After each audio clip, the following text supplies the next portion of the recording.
अनादिकालीन संसार का तांडव कब तक चलेगा? कोई भावमयी हृदय से जब ये प्रश्न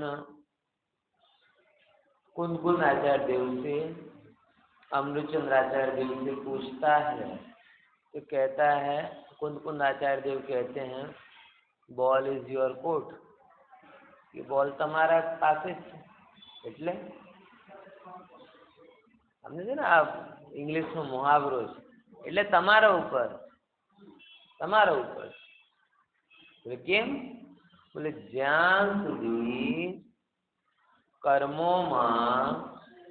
में એને બે ભેદ, દ્રવ્ય કર્મ અને ભાવ કર્મ, પછી नो कर्म के कितने भेद?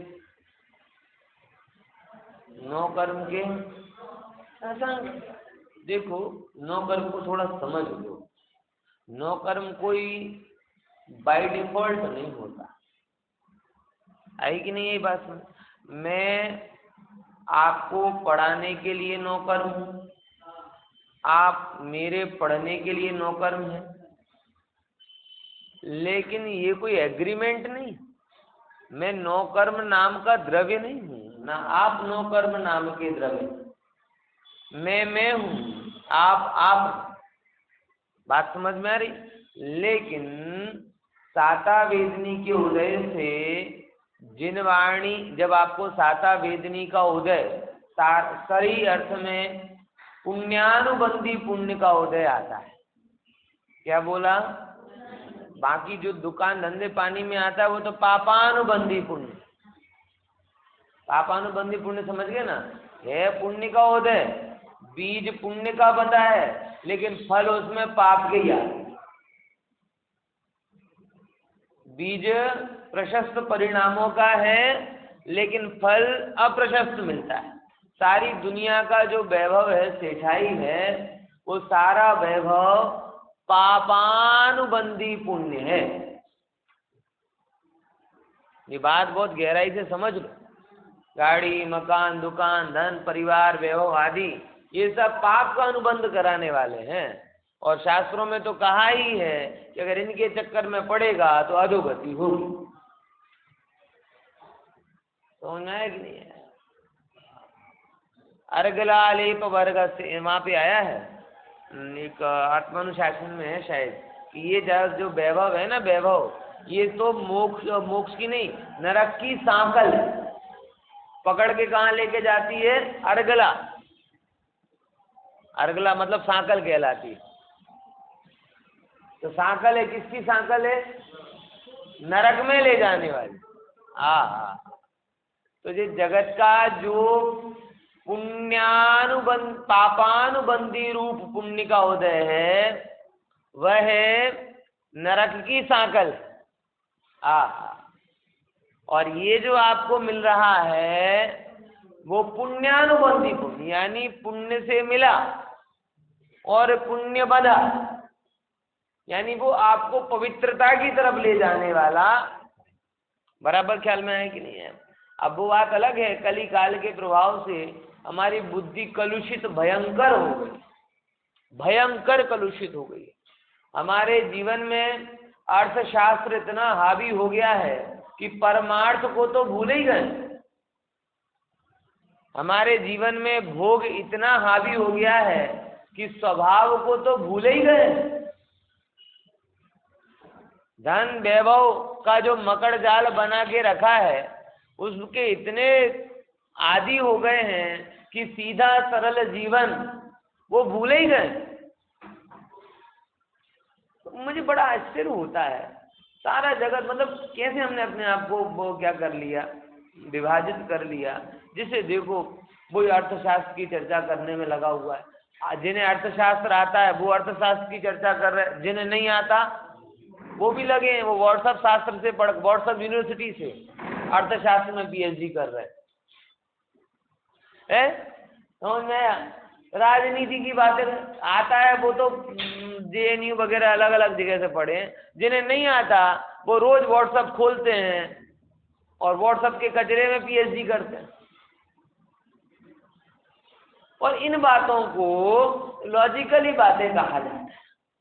पैसे की बात करो, इन्वेस्टमेंट की बात करो, शेयर बाजार की बात करो, ग्लोबल इकोनॉमी की बात करो, घर का सब गड़बड़ पड़ा है, तन का गड़बड़ पड़ा है, आत्मा का सब गड़बड़ पड़ा है, लेकिन बात किसकी करना?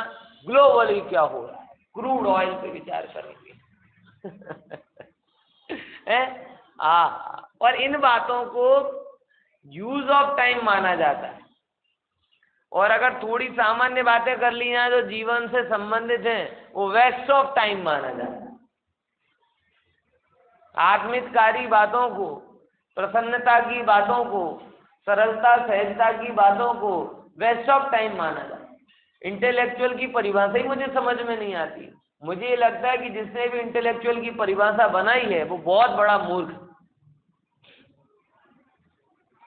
मतलब इंटेलेक्चुअल आदमी हमेशा बड़ी बड़ी हाके, जीवन में भले दुखी रहे, जीवन का इतना ज्यादा वन साइडेड अवलोकन कोई नहीं करता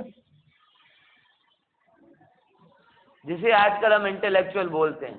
हमेशा बड़ी इंटेलिजेंसी की बातें कर रहे हैं। सारी इंटेलिजेंसी कहाँ लगानी है?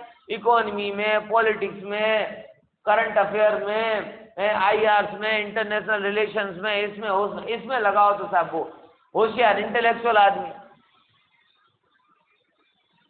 मैं भी बहुत पढ़ी है, ऐसा नहीं कि मैं पढ़ा नहीं हूँ, बहुत माथा मारा है इनमें, ऐसा नहीं कि अज्ञानी हूँ। सब पढ़, लेकिन मैं तब भी मेरे जीवन में रहता था।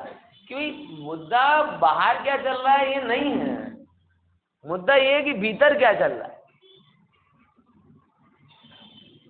पढ़ पढ़ के जानकारियों का बोझ ढोते रहो और अंदर में दुखी होते रहो, ये मूर्खता है, बुद्धिमत्ता नहीं।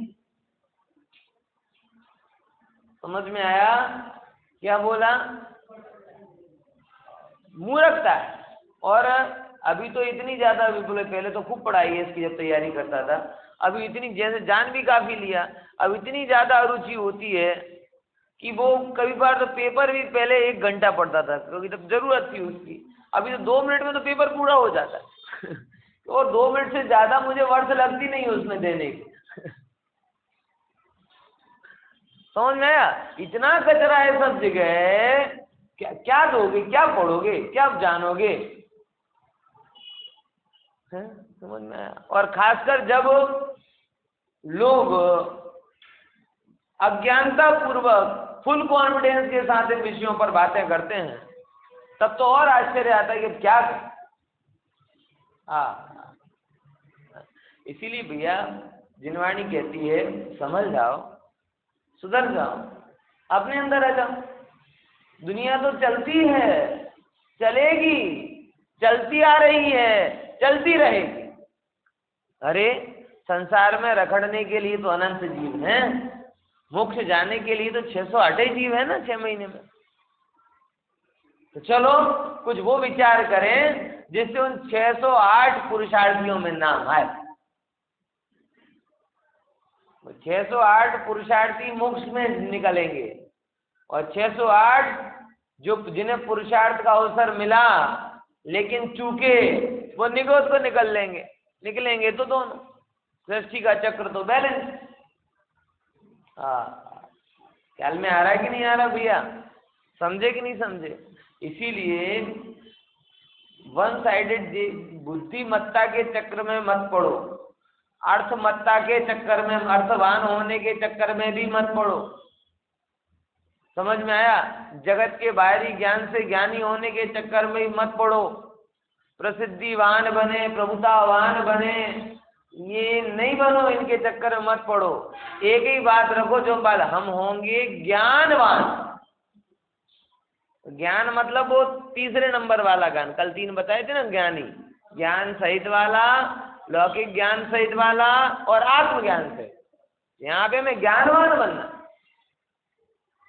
क्योंकि ज्ञान की आनंद के साथ में जो संधि है, हमें वो पासवर्ड क्रैक करना है कि ज्ञान के माध्यम से आनंद का द्वार खुल जाए।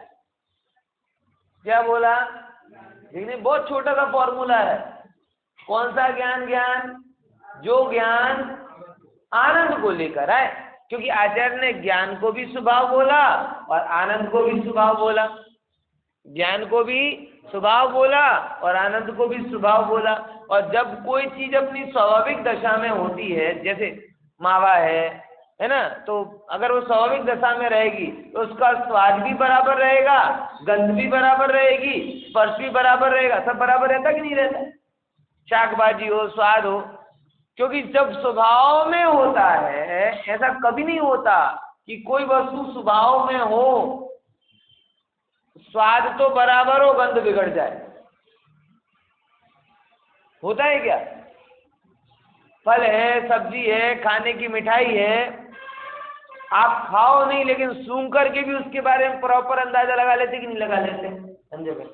बिल्कुल, इसमें कोई रॉकेट साइंस की जरूरत तो नहीं है ना। तुम बगड़ी गई लागे છે કોઈ ખાધું તો નથી પછી કેવી રીતે કહો છો? અરે ભાઈ, એ જેમ રસ અને ગંધની શું છે? સંધિ શું છે? રસ અને ગંધની સંધિ છે. સંધિ છે એટલે ગંધ બગડી છે, એનો મતલબ છે રસ બગડી ગયો હશે જ, बराबर। और वही बात आती है कि जो स्वाभाविक रूप में अगर इसमें रस अच्छा, गंध अच्छा आ रहा है तो रस भी अच्छा ही होता है, क्योंकि स्वभाव की दोनों दशाएं बराबर है। बराबर, अभी रस और गंध का तो दृष्टांत रहा, ये सब में लगा लेना, फल में माताएं बहनें सब लगाते ही है, मेरे जैसे भले ही ना लगाते हो, ज्यादा नहीं आता है, समझ आया, लेकिन बाकी सब लगा लेते। तो जैसे स्वभाव में रहने वाले फल, सब्जी, खाद्य पदार्थों का रस और गंध का एक निश्चित संबंध होता है कि रस बराबर है तो गंध बराबर, गंध बराबर है तो रस बराबर, ऐसे ही स्वभाव में स्थित जीवों का के भी दो गुणों में आपस में कनेक्शन। कौन कौन से? ज्ञान और आनंद। बराबर, किसमें? ज्ञान और आनंद। आपको आनंद बराबर आ रहा है मतलब आपका ज्ञान बराबर है, और आपको आनंद नहीं आ रहा मतलब ज्ञान में गड़बड़ी, सही तरीके से नहीं कर रहे आप ज्ञान। वो रस तो होगा उसके अंदर, लेकिन दूसरी और कई चीजें आ गई हैं जिसमें उसका स्वाद बिगाड़ दिया। होता है ना, दूध खट्टा हो जाता है मतलब दूध के अंदर कुछ और चीजें आ गई हैं जो उसके स्वाद को बिगाड़।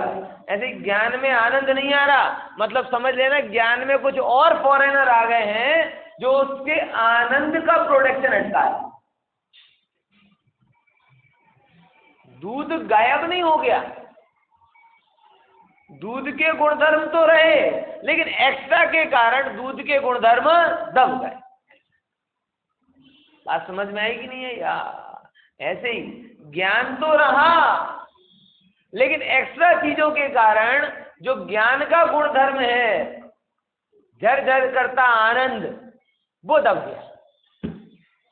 और आज यही हो रहा है कि सब जगत के ज्ञानी अंदर में दुखी। क्या प्रोफेसर कहें, क्या धर्म गुरु कहें, क्या दुनिया भर को सिखाने वाले अलग अलग, सब अंदर से दुखी है।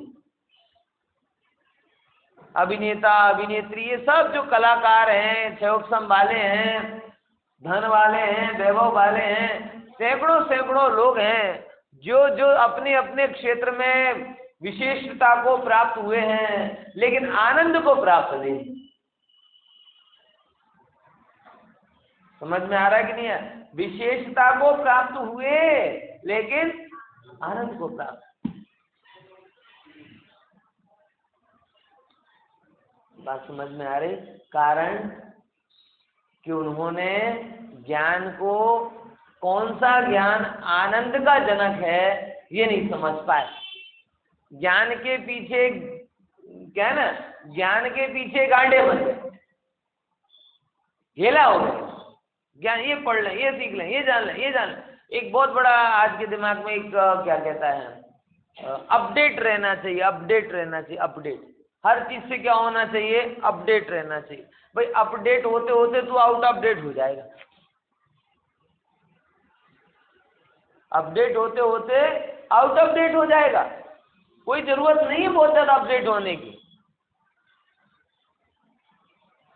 सहज ज्ञान, स्वाभाविक ज्ञान, वो ज्ञान आनंद का जनक। और जिस ज्ञान से आनंद नहीं आ रहा हो वो ज्ञान बेकार। कई बार मैं बच्चों को देखता हूँ, बच्चों की खूबी होती है, आप लोगों ने भी महसूस किया होगा, उनको एक बात करो तो हंसते, डबल करो तो भी हंसते, 10 बार करोगे तो वो हंसते जाएंगे। और अपन हर बीजू करने। अब बच्चा तो अज्ञानी है, हम क्या कहते हैं, बच्चा तो अज्ञानी, हम तो ज्ञानी है। अच्छा जरा बताओ, जो आनंद का स्रोत खोज रहा है वो ज्ञानी, कि जो आनंद से उदासी ले रहा है वो ज्ञानी है? मुझे इतना सा तो बता दो। तुम आज अपने आप को ज्ञानी कहते हो, बच्चे को अज्ञानी कहते हो। उसने साधारण परिस्थितियों में असाधारण आनंद खोज लिया और तुमने असाधारण परिस्थितियों में भी मुंह बना लिया कि इतना तो था मगर ये नहीं था। तो तुम ज्ञानी कि अज्ञानी, बताओ?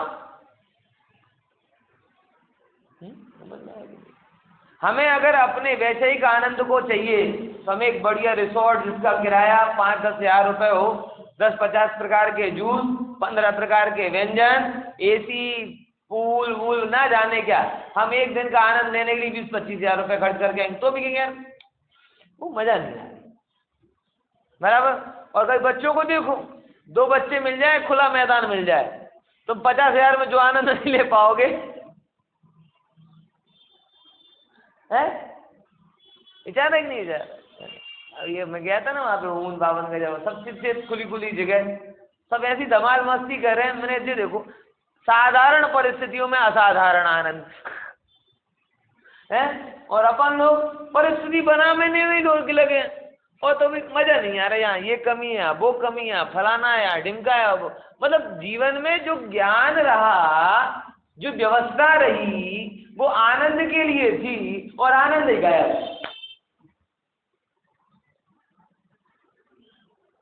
कभी ये बहुत चुभने वाला प्रश्न अपने अंदर से करना, समझ में आया कि नहीं आया? ये हो गया, हम पूरा जीवन जी लिए, लेकिन जिसके लिए जी वो खबर ही नहीं पड़ती। कारण वही बात है, कर्म में, नो कर्म में, ये मेरा है, मैं इनका, मतलब सहज ज्ञान जो होता है, इन सब में अगले कलश की भी थोड़ी भूमिका बना रहा हूं इसके बारे में, कि सहज ज्ञान जो होता है वो परमानंद का कारण होता है। लेकिन हमने हमारे जीवन में ज्ञान में इतनी मिलावट की है, और वो मिलावट कैसे हुई? इसी रूप में हुई, कभी कर्म को अपना माना, कभी नौ कर्म को अपना माना, कभी द्रव्य कर्म को अपना माना, और बस इनको मानने में लगे रहे, मेरा तेरा, अच्छा बुरा, भला बूंदा करने में लगे रहे। पूरी जीवन निकल गया, यहाँ कुछ खबर नहीं पड़ी। पता नहीं कब टाइम आउट का अलार्म बज जाए। वीडियो गेम खेलते हैं ना, तो वीडियो गेम में एक होता है टाइम आउट, कब किसका अलार्म बज जाए पता नहीं चलता। कल में आया, इसीलिए प्रभु ये जो 9 कर्म की जो हम बात कर रहे हैं, सब जो कुछ भी था ना, ये एक्चुअल में क्या है? 9 कर्म। ये सब जो मैंने बताया, पुण्य कर्म के रूप में जो मिला, पाप कर्म के रूप में जो मिला, अच्छे के रूप में जो मिला, बुरे के रूप में जो मिला, वो सब क्या है?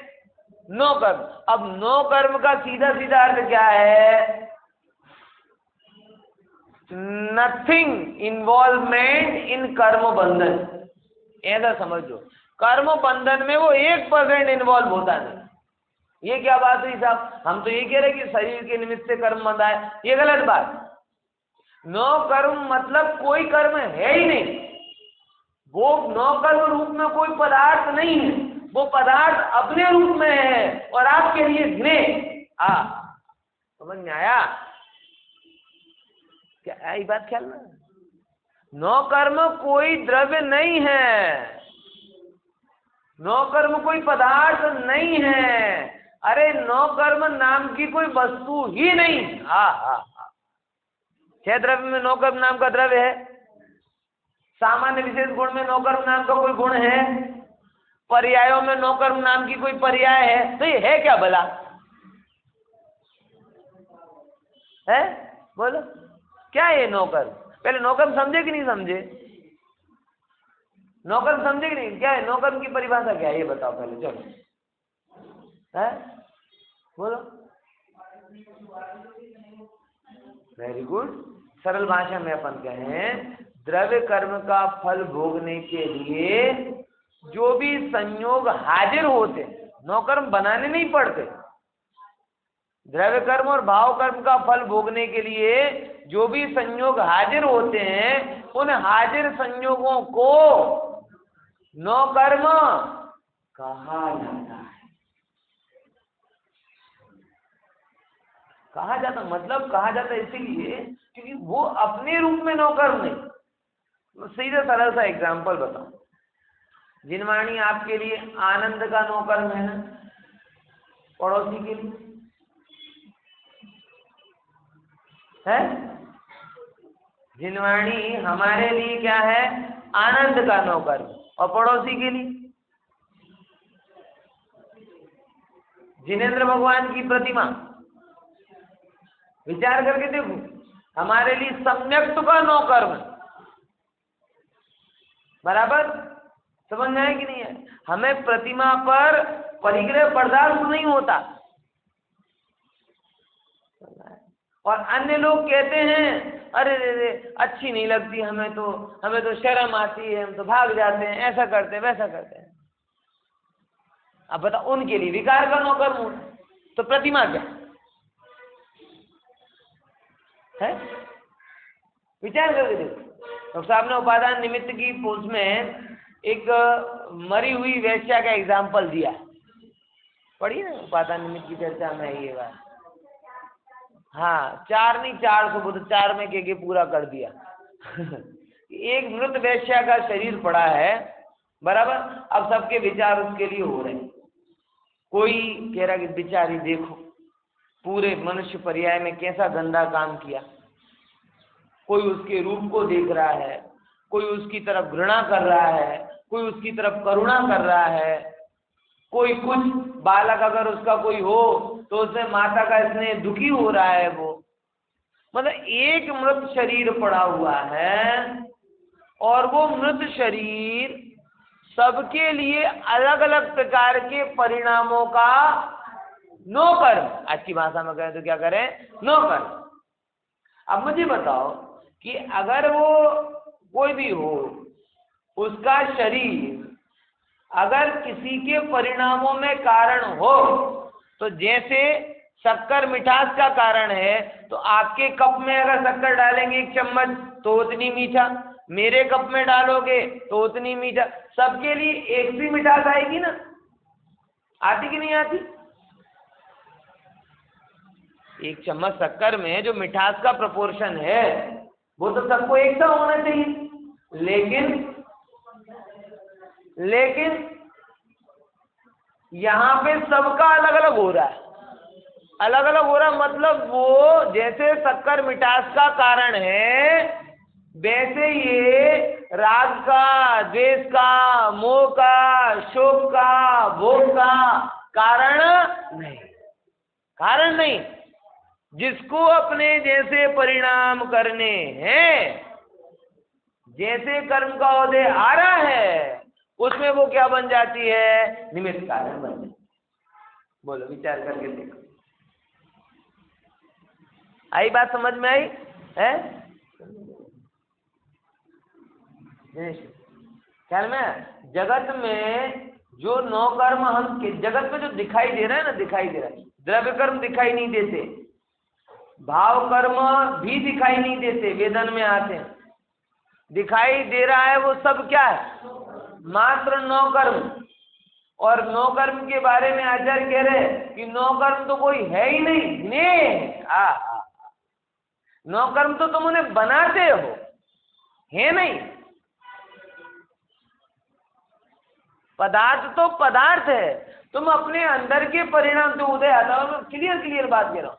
जैसे आपको लगता है कि इसने मुझे गुस्सा दिलाया, इसने मुझे राग कराया, इसने मुझे देश कराया, आप सबसे दूर हो जाओ, गारंटी के साथ कह रहा हूँ।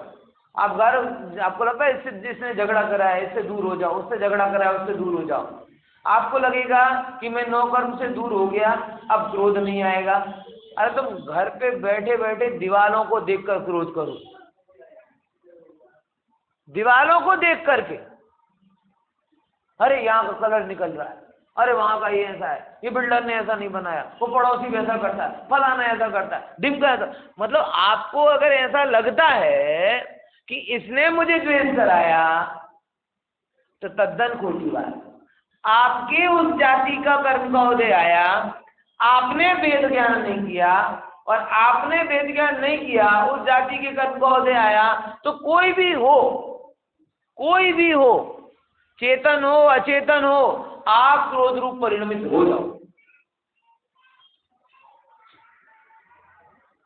सारी बात जंगल में भय लगे, जंगल भय का नौकर है, नियम है क्या?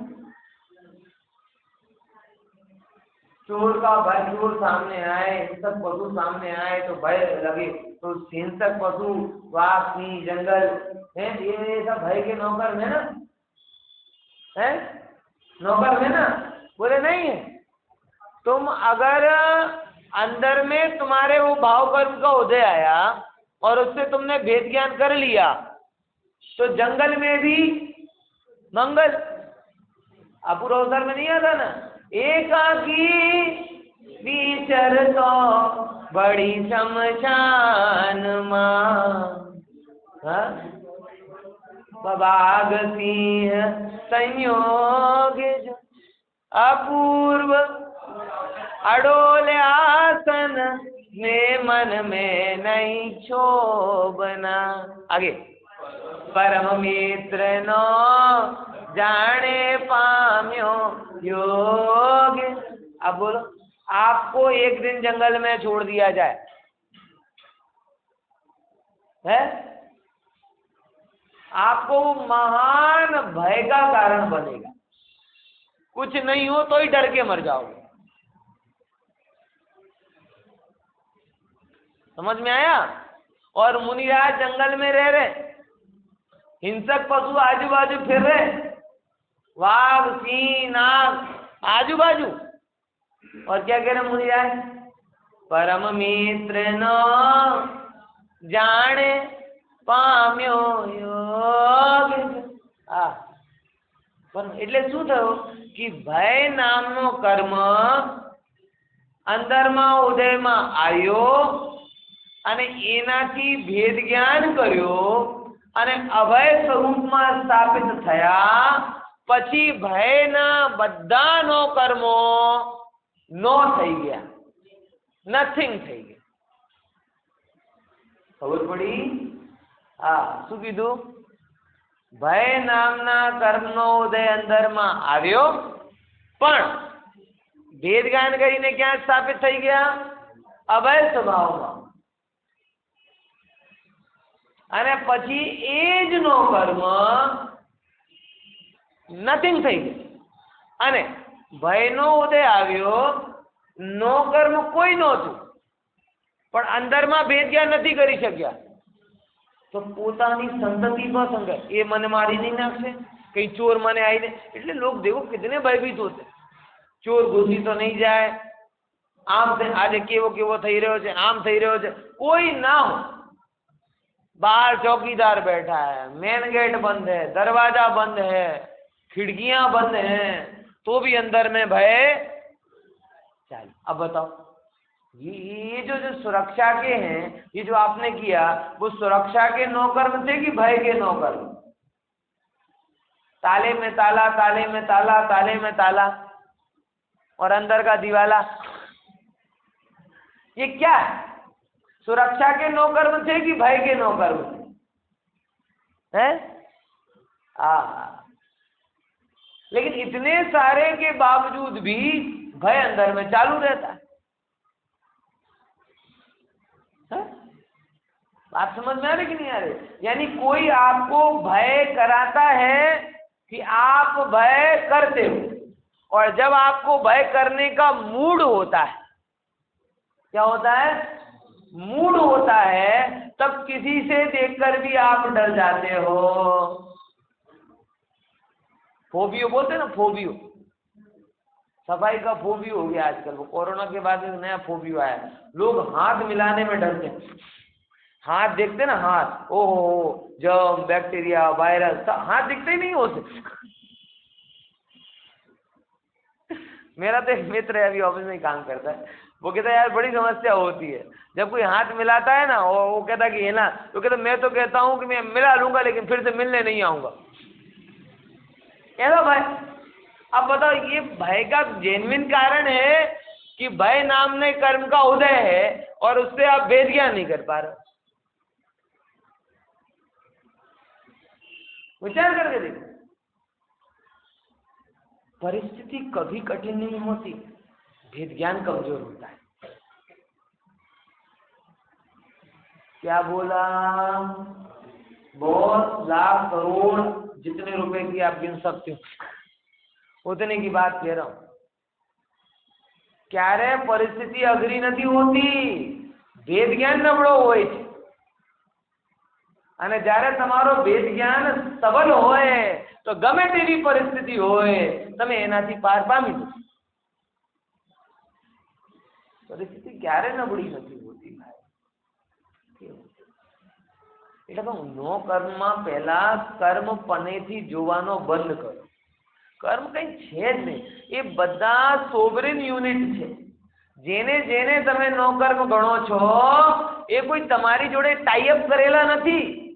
एक बार द्रव्य कर्म नो टाइअप शास्त्र प्रमाणे स्वीकारવું પડે નિમિત્તથી, ભાવ કર્મ નો टाइअप પણ સ્વીકારવું પડે, પણ નો કર્મ વચ્ચે અને તમારા વચ્ચે કોઈ टाइअप છે જ નહીં। There is no bond at all।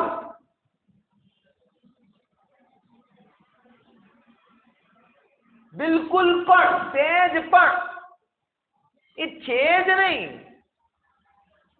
એ નો કર્મ सिर्फ અને सिर्फ તમારા મનમાં જે ભેદ જ્ઞાનનો અભાવ છે અને અભાવને લીધે જે પરમા સંબંધ જોડ્યો છે એનો બાય પ્રોડક્ટ છે, બાકી વાસ્તવિક રૂપમાં વસ્તુ કઈ છે જ।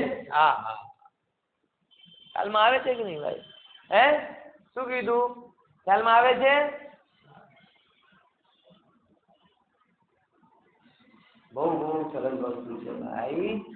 नो कर्म वास्तव, और जगत में जो दिखाई दे रहा है वो नो कर्म ही है। जो दिखाई दे रहा है वो नो कर्म। और नो कर्म बना कैसे? वो नो कर्म जब तक आपने संबंध नहीं जोड़ा तब तक नो कर्म था ही नहीं। मतलब अगर वो पशु को देखकर आपको भय हुआ तो वो भय का नो कर्म बना, और अगर आपको भय नहीं हुआ, जैसे मुनियाज ने कोई बोला परम मित्र नो, तो मित्रता का नो कर्म बन गया। और कुछ भी नहीं हुआ तो नो कर्म ही नहीं रहा।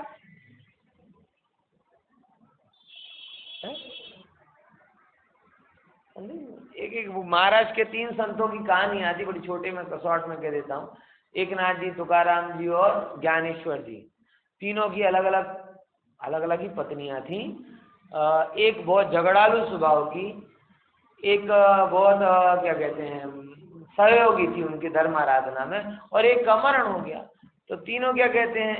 एक कहते हैं कि भाई बहुत सरस, मारी धर्मपत्नी मारा बधा कार्यों में शू बने छे, सहयोगी बने, खूब खूब आभार। बीजी कहे कि मारी धर्मपत्नी मारा बधा कार्य में झगड़ालू छे, एनो आभार कि एने लीधे मने शू थाय, संसार प्रिय नहीं लागतो। बरैयाजी जेम कहता था ना, वैराग्य वर्धनी, आ इतिहास है। गोपालदास जी बरैया पोतानी पत्नी ने शू कहता था, अने परमोपकारी कि जगतनी बधी धर्मपत्नीओ तो राग વધારવામાં કારણ બને। આ એક અદ્ભુત ધર્મપત્ની મને મળી છે કે જેને જોઈને મને ક્યારે રાગ થતો જ નથી। વૈરાગ્ય વર્ધની। અને એકની ધર્મપત્ની ગુજરી ગઈ તો કે ભલો થયો ભાંગ્યો જંજાર, એટલે મારી નાખવાનું એમ નથી, પણ નોકર્મ છે જ નહીં ભાઈ. ઠીક છે, જેટલો સંયોગ થયો હતો પૂરો થઈ ગયો વાત. એટલે समझे ना, नौकर्म नाम का कोई पदार्थ होता नहीं. आपको जिस रूप में लेकर जाना उस रूप में आप लेकर, तो जो नौकर बनते कब है? वेद ज्ञान के अभाव में. किसके अभाव में? वेद ज्ञान के अभाव में.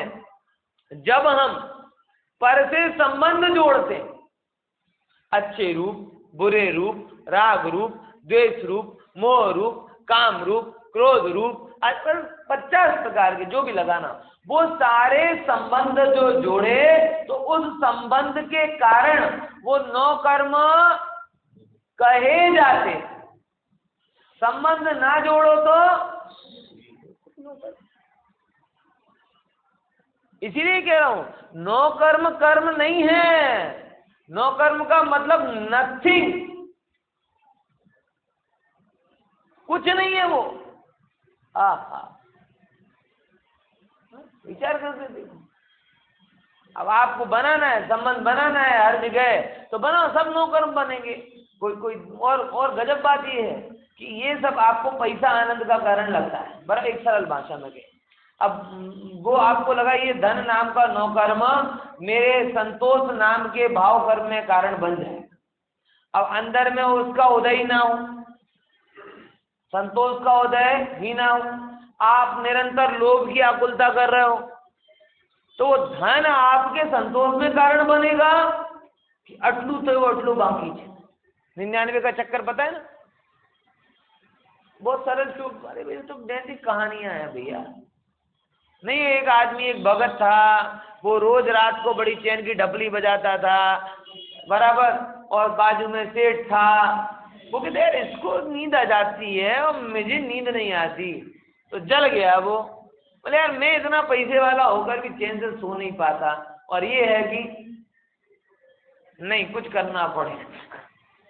तो क्या किया, 99 रुपए उसकी एक पोटली में भर के डाल दी. उसने गिना, अरे 99. अब उसके अंदर का लोभ, पहले संतोष नाम का चालू था ना, अब वो उसके अंदर लोभ नाम के कर्म का उदय आया. बराबर, वेद ज्ञान नहीं किया तो भाव कर्म भी हो गया.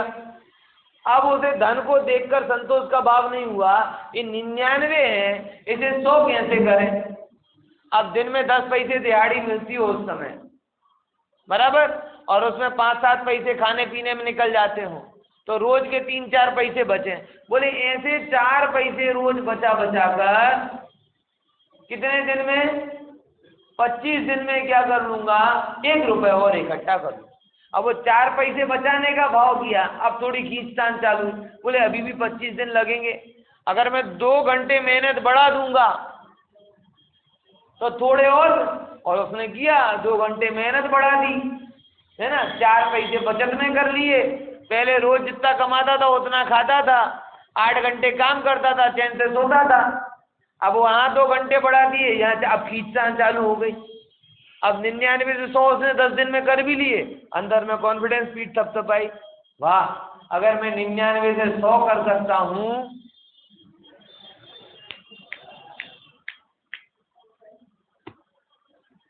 अब लगा धंधे लागी गयो. हजी सुधी धंधे नो तो लाग्यो. अब मन में क्या भाव हुआ, 99 से 100 कर सकता हूँ तो 100 से और मेहनत करूंगा और बचाऊंगा. और मैं अब वो डबली की आवाज आना बंद हो गई, अब वो चैन से सोना बंद हो गया.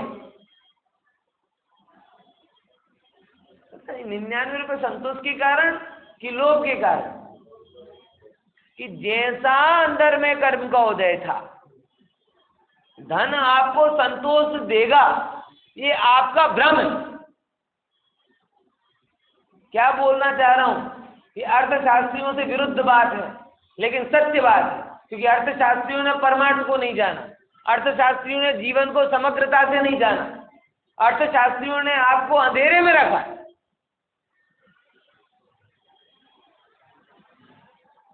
जीवन अर्थ से बहुत आगे है, तो पैसा संतोष देगा ये फैक्ट नहीं है, ये आपकी मन की कल्पना है. और अधिकतर लोग इसे मान के बैठे, इसलिए आपको सत्य लगता. संतोष एक प्रकार का मनोभाव है। क्या है? मनोभाव। बराबर। उस जाति के कर्म का उदय होता है तब जो कुछ भी हो, तब जो कुछ भी हो उसमें आप संतुष्ट हो जाते हो, और उस जाति के कर्म का उदय नहीं होता तो कुछ भी हो आप असंतुष्ट रहते। क्या बोला? ये समझो, सत्य को समझो।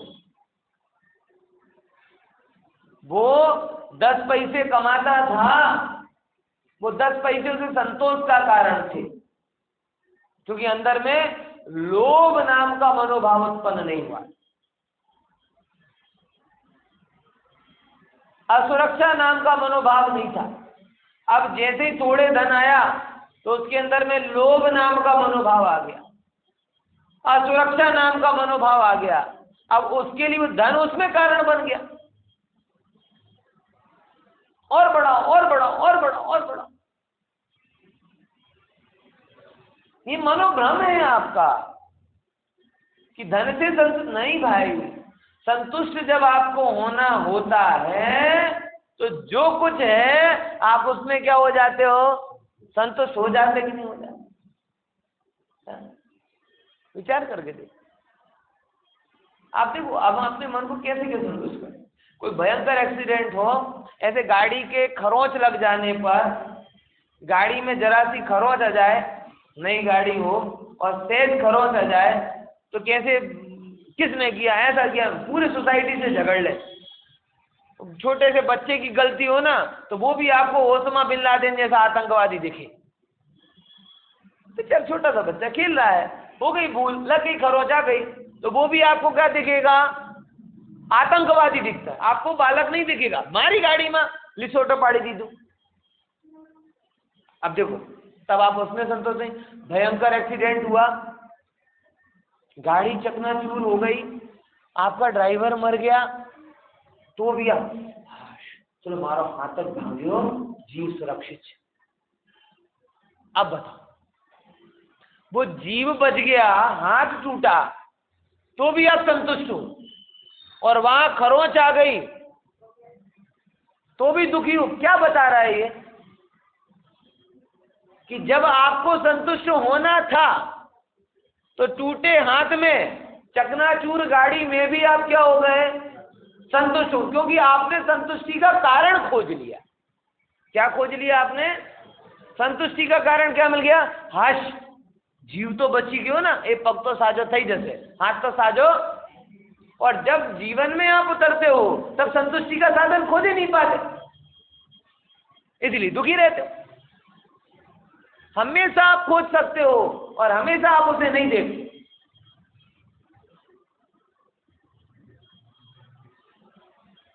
आ रही कि नहीं आ रही बात समझ में?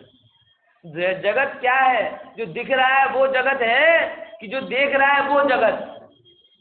जो देख रहा है वो जगत है भाई साहब। दिख रहा है वो तो कुछ नहीं है, वो तो आपकी एक, क्या कहते हैं कि उपजे मोह विकल्पती समस्या संसार, कुछ नहीं है। सारा संसार एक मोह के विकल्प की भांति है, और जैसे ही वो मोह की सारी व्यवस्था खत्म होती है तो सब स्वतंत्र स्वतंत्र सोवरेन यूनिट दिखाई देने लगते हैं। कोई अच्छा नहीं, कोई बुरा नहीं, कोई मेरा नहीं, कोई। इतनी शांति, इतनी सहजता, इतनी पूर्णता, इतना आनंद अंदर में आता है। ओ हो, ये देह सबसे बड़ा नौकर में, इसके ही प्रति राग नहीं। चलेगी तो चलेगी, जाएगी तो जाएगी। चलती थी तब भी मैं जानता था है? और जली जाएगी तब भी मैं। लोग इसको देख के कहते हैं जिंदा है, ज्ञानी तो कह रहे मुझे तो अभी भी पता है ये मरी हुई है। जिंदा तो जिंदा ही रहेगा, और मरी अभी भी मरी।